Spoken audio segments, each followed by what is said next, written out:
Mobile ফোনের camera ব্যবহার ক্ষেত্রে আমরা অনেকে সেটিংস জানি না, অনেকে ভুল করে থাকি। আমরা ছবি তুললে দেখা যায় পিছনে কোনো লেখা থাকলে সেটা উল্টা হয়ে যায়। এটা কেন হয় এবং কীভাবে সমাধান করবেন সে প্রসেসগুলো দেখিয়ে দিচ্ছি। এটার জন্য আপনি প্রথমে আপনার ক্যামেরাটা চালু করবেন। ক্যামেরা চালু হওয়ার পরে উপরে যে সেটিংস আইকনে চলে আসবেন।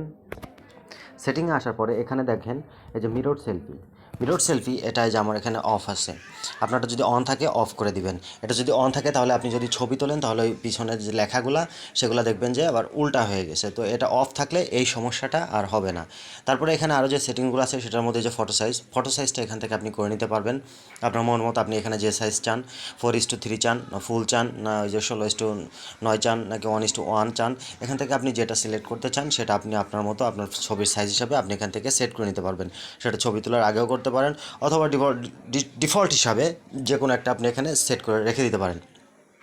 এরপর যে কাজটা সেটা হচ্ছে ছবির উপরে অনেক সময় আমাদের টাইম বা নিজের নাম টাম লেখার প্রয়োজন হয়, সেটা আপনি এখান থেকে করে নিতে পারবেন। সেটা করবেন হচ্ছে এই যে ওয়াটারমার্ক, এই যে নিচে দেখেন আপনারা, এই যে নিচে চলে আসলে এই যে ওয়াটারমার্ক, এই ওয়াটারমার্কে ঢোকার পরে আপনারা এখানে প্রথমে উপরে পাবেন এই যে টাইম ওয়াটারমার্ক। এটা যদি অন থাকে তাহলে আপনার ছবির উপরে টাইম উঠবে।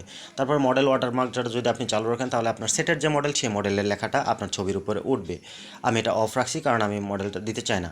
তারপরে কাস্টম ওয়াটারমার্ক এটা অন করে দিয়ে এখানে এসে হচ্ছে সেই বিষয়টা কাস্টম ওয়াটারমার্কে এসে যে অ্যাড কন্টেন্ট, এখানে এসে আপনি আপনার যে লেখাটা সেটা এখানে দিতে পারেন। এইখানে আপনি যে লেখাটা দিবেন, আপনি যে লেখাটা ছবির উপরে চান, আপনার নাম হোক বা অন্য যে কোনো বিষয় হোক, সেটা এখানে লিখে দিয়ে সেভ দিয়ে দিবেন। ব্যাস, এটা যদি এখানে সেট থাকে তাহলে আপনার ছবির উপরে ওই লেখাগুলো চলে আসবে। এর পরের যে কাজটা সেটা আবার ব্যাকে চলে আসলাম। নিচে আসার পরে এখানে আপনারা ছবির রেজুলেশন পাবেন। এখান থেকে আপনি যত রেজুলেশন বাড়িয়ে দিবেন আপনার ছবির কোয়ালিটিটা ততটা ভালো হবে। কিন্তু এখানে আর একটা বিষয় আপনার মনে রাখতে হবে, সেটা হচ্ছে আপনি রেজুলেশন যত বাড়াবেন ছবির এমবি কিন্তু তত নিবে, ছবির জায়গাটা তত নিবে। এখানে রেজুলেশন যত কম থাকবে ছবির জায়গাটা তত কম হবে।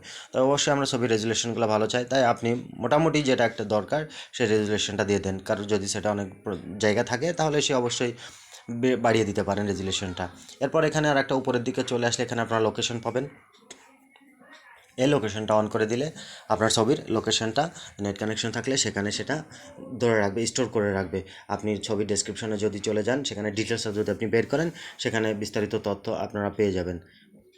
আর এই যে এখানে এই যে স্টোরেজ লোকেশন যেটা দেখছেন এটা হচ্ছে আপনার ফোনে যদি আপনি এক্সটার্নাল কোনো মেমোরি ব্যবহার করে থাকেন এটা এখান থেকে সেট করে দিতে পারেন। আমার সেটে যেহেতু কোনো মেমোরি নেই তাই এটা ইন্টারনাল স্টোরেজটাই ধরে রাখছে। এখানে যদি আলাদা কোনো মেমোরি থাকতো তাহলে এখান থেকে আমি সিলেক্ট করে সেই মেমোরিটা দিয়ে দিতে পারতাম।